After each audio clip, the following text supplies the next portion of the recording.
So 2017 was kind of an awesome year for movies. Like, there was Blade Runner 2049 and Lady Bird and Shape of Water and Star Wars and Coco and all the Marvel movies. It just seemed like every movie that came out that I was interested in seeing was also awesome. Like, I wasn't disappointed in anything. I even made a video about it, a little montage video that I put together that was really fun, and you can check that out here, maybe. That got me thinking about all the movies coming out in 2018, and I was just putting together this list of all the movies that I want to go see in 2018, and I was like, oh man, this is gonna be awesome, I think. I hope. And so I kind of just wanted to run down the list of movies coming out in 2018 that I think are going to be cool. And I'm going to do it in the order that they're coming out and give you a little synopsis about them, kind of. And yeah, I'm just really excited and want to talk about these movies. The first one to come out in 2018, that's not one of the, like, it came out in 2017, but it comes out everywhere in 2018 kind of movies, The Post. Is Black Panther. Black Panther comes out on February 16th during Black History Month. Kind of makes sense. And it just looks... Alright, I should talk to you about rule number one. My rule number one is that I only watch one trailer for a movie. So when there's 3 trailers and 2 teasers and 3 TV spots, so 7 total.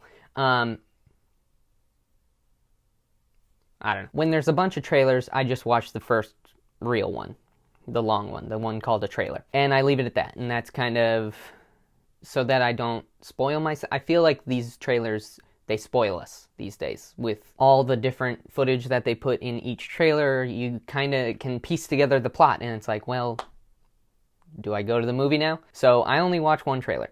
Black Panther, I've only seen the first trailer. I've had to close my eyes and shut my ears at the theater going to see other movies, and the preview for Black Panther comes on and it's one of the trailers I haven't seen. I've had to shy away from these trailers, so I've seen bits and pieces of them, but I've only actually seen the first trailer for Black Panther. And from it, I've gathered that I'm very excited for this movie. The costume design of the Black Panther himself, but all of the Wakandans is just awesome. Like, they're from they're based on different cultures in Africa, and so it's like taking a bunch of cultures and smushing them together, and it just looks so cool. And the action, I hope, and from looking at it, looks like it's going to be awesome. I'm really excited to have Martin Freeman in the Marvel Cinematic Universe, kind of officially. He was in Civil War for 2 seconds. But yeah, it just looks really awesome, and it'll be the last one before Infinity War, of course, that comes out in May. And I'm just really excited to get a whole new... It seems like it's going to be different as a Marvel movie can get. They're all people complain that they're all kind of the same, but I feel like this one has the potential to, and also looks like it is different, and that's exciting. And it's going to celebrate African culture, and that's awesome. And I can't get enough of Black Panther, and I'm excited to see him in his own movie and all the Infinity War Avengers stuff too. On the same day as Black Panther, February 16th, Early Man comes out. Early Man is an animated movie from the makers of Wallace and Gromit, the claymation kind of thing, same studio. And it's a movie about this group of people that are living in the Stone Age. They're like cavemen, right? And one day they happen upon this group of other people that are in the Bronze Age, and they've got all these new weapons and new wagon vehicles and all this stuff and elevators, and they're completely outgunned by these guys. And it's not like they're gonna kill them or anything, but they don't like them and they exclude them. So this guy from the trailer, it looks like he infiltrates this town of the bronze people, and it just looks hilarious because Wallace and Gromit. So Next up is Annihilation on February 23rd. Annihilation is a movie about aliens. It's about aliens coming to Earth, and Oscar Isaac, Poe Dameron from Star Wars, Oscar Isaac goes into these woods where these aliens have landed and is stuck there, I guess. And his wife, Natalie Portman, Queen Amidala from Star Wars, goes into the woods to go and find him, I guess. Fails, comes back, tries to give her accounts of what happened while she was in the forest area, and like can't really describe what she saw. And there's like deer with antlers, and they got flowers on their antlers, and it looks weird. It looks really weird, and I don't know why it's called Annihilation, and it looks trippy. It just looks super trippy. So I'm in other words. Then, as a belated birthday present on March 2nd, we get Red Sparrow. Red Sparrow is a Jennifer Lawrence movie where she essentially plays Black Widow. Really, it's about a group of Russian spies who are trained from their youth to be seductive and sneaky, and essentially they have sex with people and then kill them afterwards. That's how they take out their targets. So Jennifer Lawrence and Joel Edgerton are both these Red Sparrows, and the CIA or someone is going after her, and it just looks like it's going to be real intense and real creepy, because someone who's trained as a teenager to be a seductive murderer, they're not going to turn out great. You know what I mean? So, yeah, that'll be interesting. On March 16th, we get Tomb Raider. Tomb Raider is a video game being turned into a movie, much like every other video game, and hopefully this will be the good video game adaptation. Probably not. But from what we've seen, the little teaser trailer, Lara Croft is being played by Alicia Vikander, and it looks like they're taking the kind of Lara Croft from the newer video games, like that version of Lara, which is good because that one's less sexist and more badass, and it had a good story to it, the video game. So really, if they just want to ape that storyline and turn it into a movie, I'd be okay with it. Then on March 23rd, at the very end of March, The Isle of Dogs. The Isle of Dogs is another claymation animated movie from Wes Anderson. Wes Anderson is the director of Moonrise Kingdom and The Grand Budapest Hotel, and he's one of my favorites. He writes hilarious stories. He directs his movies as if every shot is a painting. His movies are just very colorful and very youthful, and I just love them so very much. And Isle of Dogs is, I assume, his first animated thing that he's ever done. But watching the trailer for the first time, you can immediately tell that it's a Wes Anderson movie. Even though it's animated, even though it's not as colorful because of if you watch the trailer, it's not a great world that they're living in, so it's not as colorful. But just from the shots and the camera motions and the humor, it's just, oh God, I love it. On March 30th, we get Ready Player One. Ready Player One is an adaptation of a book that came out, I just looked it up, it came out in 2011. It's about a future where overpopulation has gone amok. And there's just way too many people. People live in these things called the stacks, where it's just stacks and stacks of mobile homes. And it's about this kid whose name is Wade Watts, and he lives in Columbus, Ohio. Yay, Ohio. And everyone goes into this VR world because the regular world is too cramped, essentially. So everyone goes into this VR world called the Oasis. And the guy who owns the company that made Oasis, or the Oasis, is old now, and he's retiring, and he's like, whoever finds this Easter egg in the Oasis, and it's literally an egg, it's not you know, what you think of as an Easter egg video game reference. Whoever finds this Easter egg owns the company, and it's like a multi-trillion-dollar company. So there's like a competition or something. It's very similar to the plot of Spy Kids 3, if you think about it. So he starts going through this competition, Wade, and he starts winning, and he's like doing really well, and people are like, who is this guy? Because you go as an alias in this oasis, and you can look however you want, so no one knows who he actually is, right? So the company, like the board of the oasis company, is like after him. They're like, who is this guy? We need to get him because we want to own the company, because we want to make money, because we're greedy and we're jerks. And they're like trying to kill him in real life, and like he doesn't know, I guess, and then he finds out, obviously.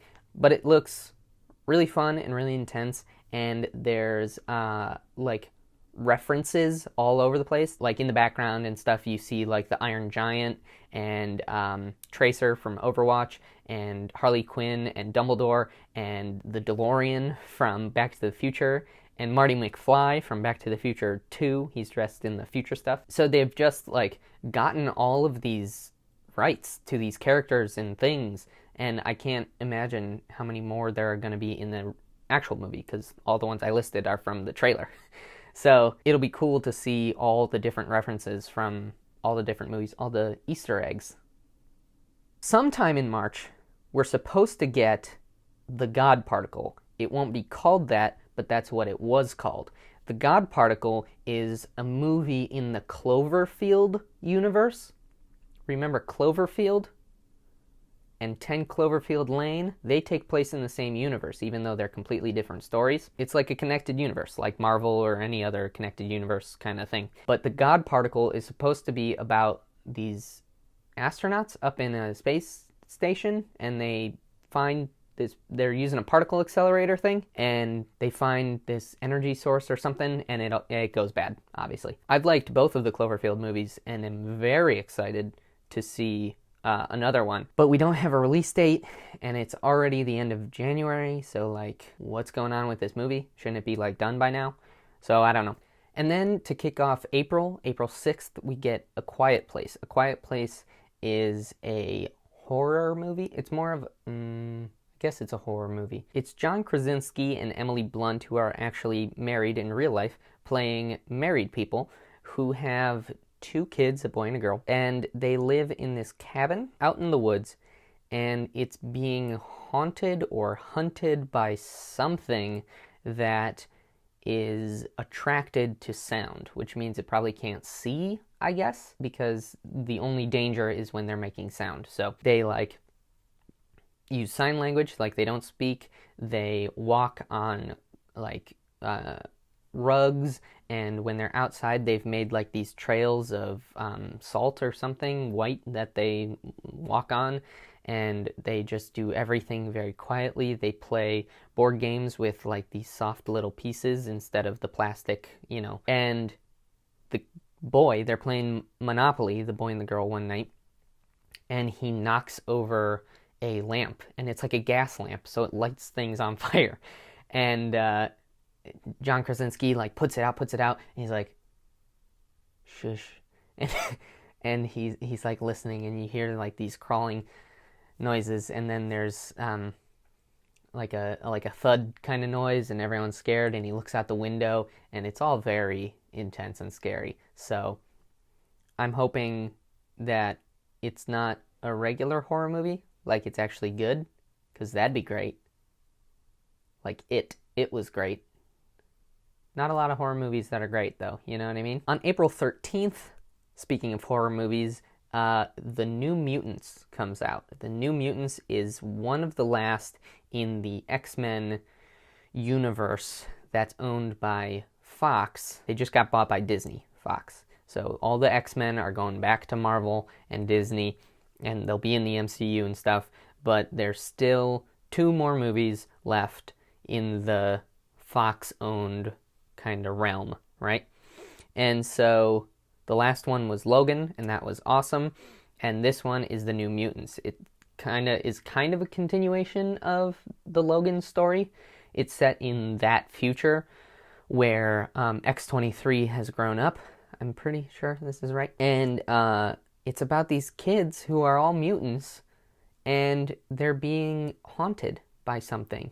And it's like they're in an asylum or some craziness. And I don't know, the trailer doesn't give away a lot, which is thank you. But yeah, it's weird to think that these powerful kids are scared. Like, that must mean that the ghost or whatever is pretty powerful if they can't take it on, you know what I mean? So that looks interesting, and the poster is very scary, and the trailer is frightening. So hopefully that'll be good too, especially since it's one of the last ones of the Fox X-Men movies. And finally, well, not finally for 2018, but finally we get May 4th, Avengers Infinity War. We've been waiting a decade for this movie. It's going to be a culmination of all of the Marvel movies so far. It's going to have every character in it that we mildly enjoyed watching the first time. It's going to have Thanos and the Infinity Gauntlet and everyone. Spider-Man is going to have a cool new suit. I'm pumped. I'm pumped, and it's only part 1. They're going to do a part 2, and there's no name for it yet, the part 2 thing. The first one's called Infinity War, obviously. But yeah, I don't even know what to say more about that one, because the trailer looks awesome, and we've been waiting for a very long time for this movie, so May 4th. And then on May 24th, didn't know it was coming out this early in the year, the Han Solo movie, a Star Wars story about young Han Solo.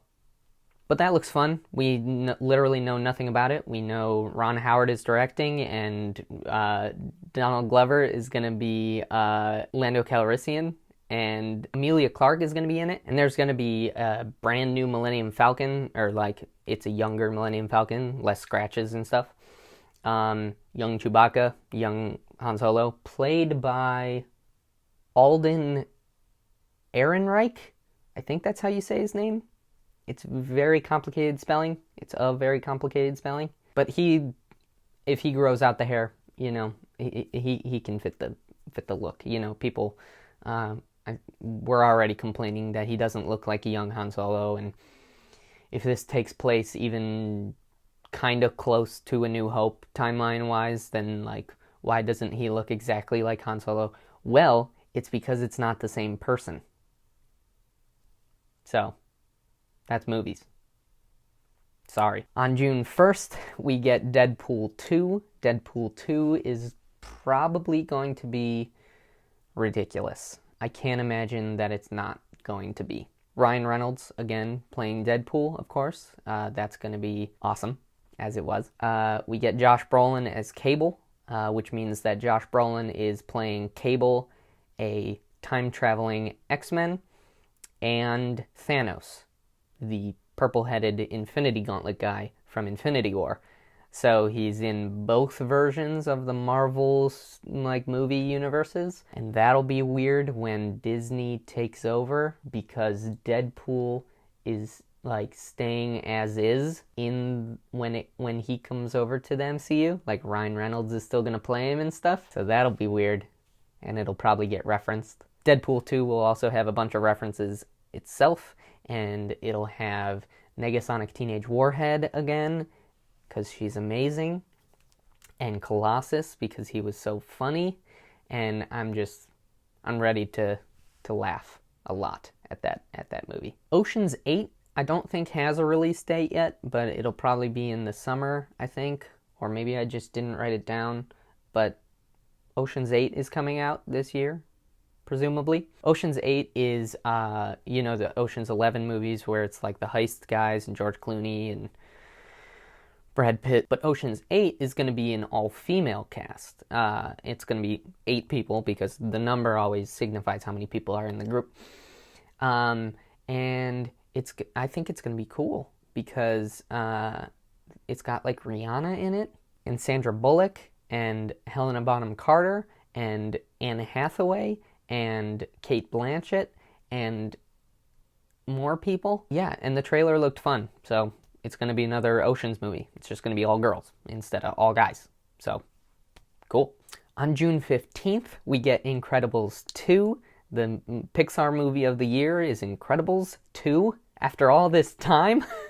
But after all this time, they're not skipping any time. It's going to take place right after Incredibles 1. Like, no time will have passed. I hope they start out with the mole guy fight.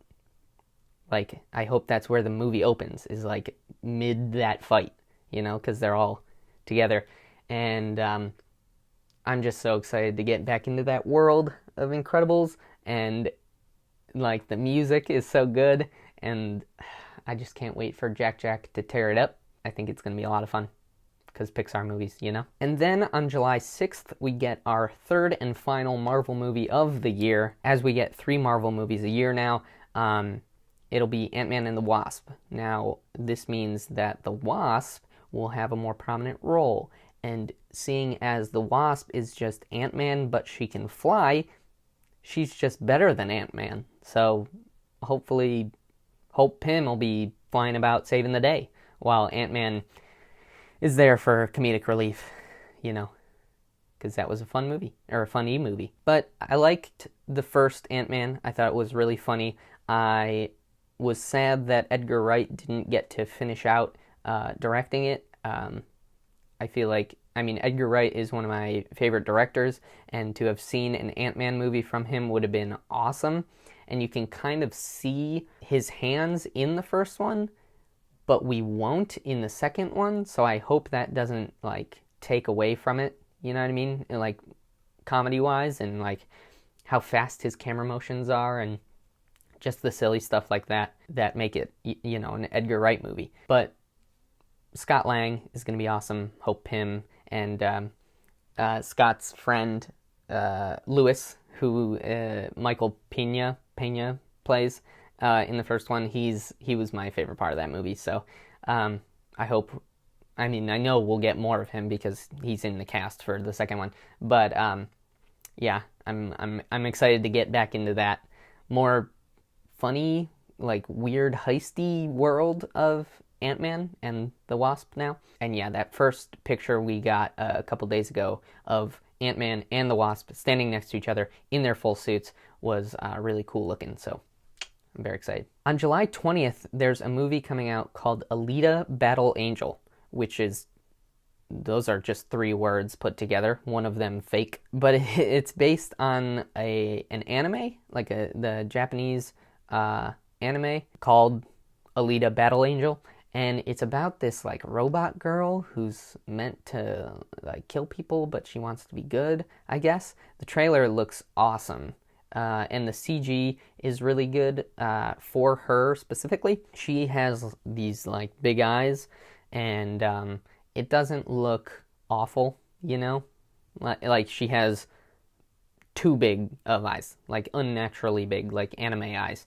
And, but they don't look terrible. Like, she doesn't look bad, and she's got some, like, weird things going on with her arms and her legs, and yeah, it looks pretty good. So I'm excited for that one, just out of curiosity mostly, because I don't know a lot about it, but I'm hoping that one is pretty cool. On November 2nd, we get our final XMen movie of the 20th Century Fox universe, and that's X-Men Dark Phoenix. So it'll focus on Jean Grey, played by Sophie Turner, and there's a storyline in the comics that talks about how there's, like, this cosmic force thing, comic books, that is called the Phoenix something, just the Phoenix Force, I forget what it's called, but it's like this power that comes from space and chooses someone, and it chooses Jean Grey because she's like the most powerful mutant that it thinks is on Earth, you know, because she's a psychic and a telepath and stuff like that. So this force comes down and it picks her and it imbues her with all these powers, and it can turn you evil, I guess.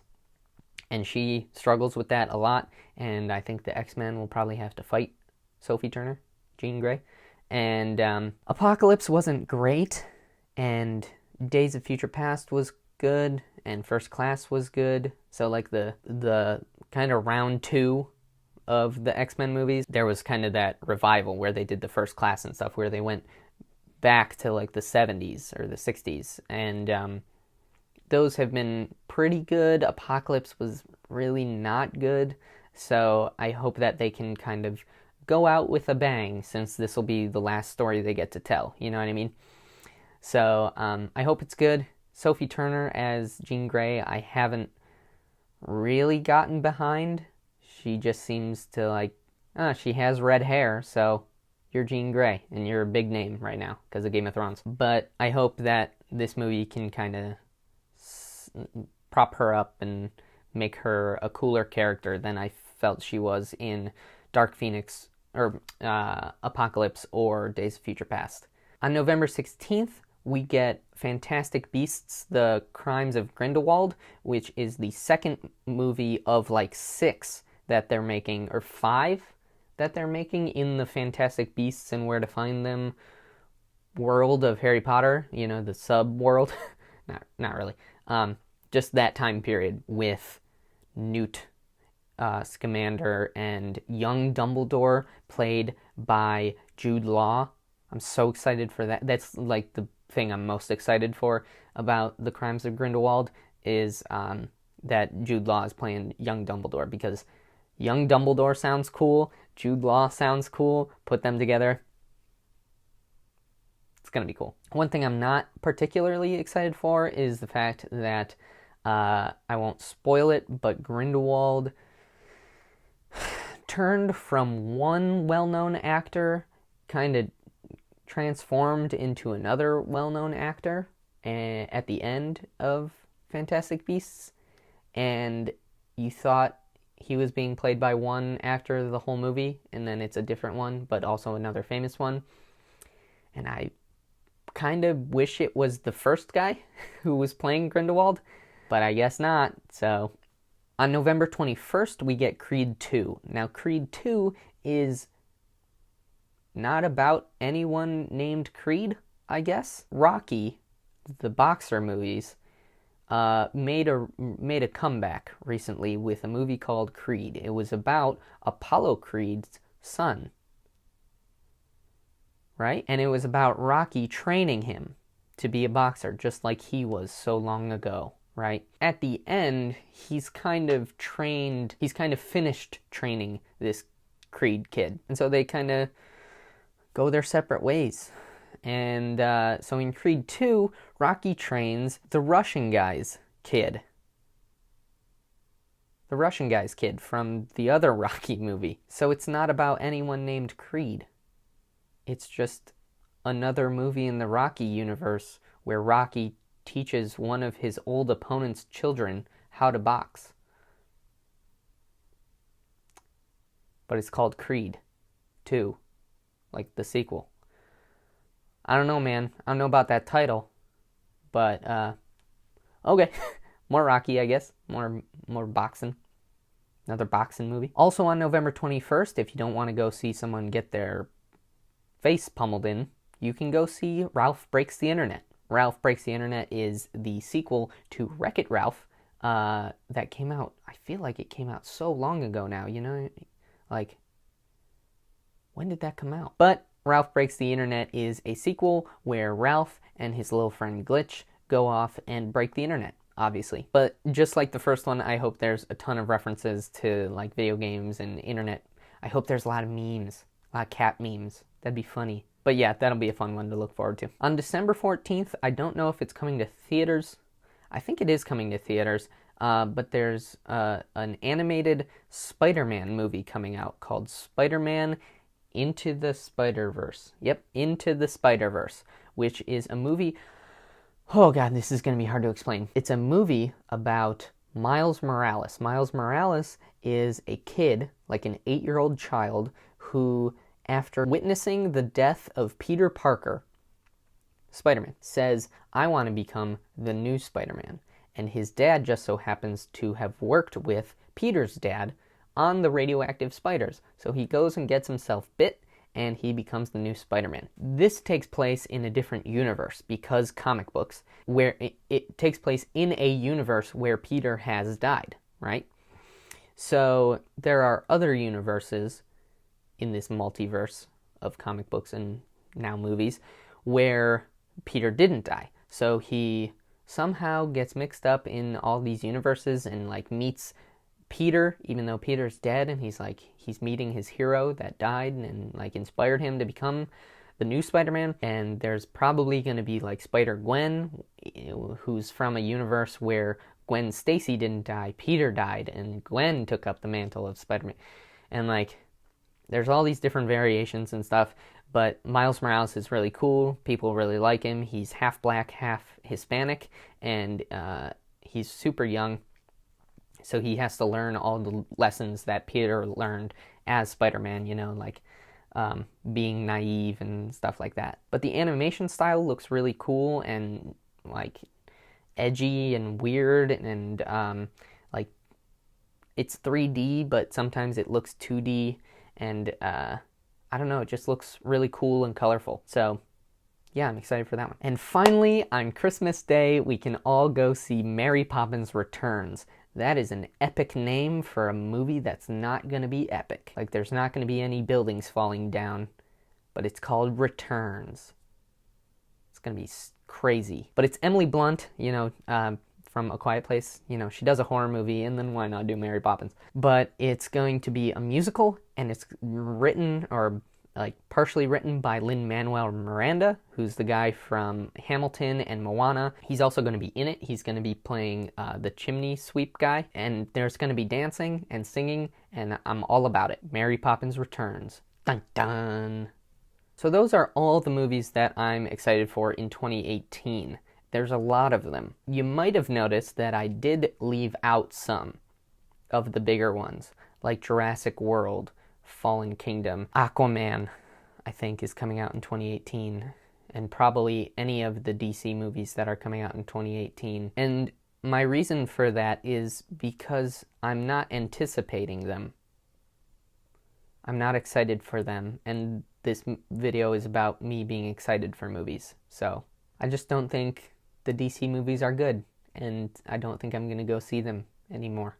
I didn't see Justice League, and I have Movie Pass, which means I could essentially go for free, and I decided not to.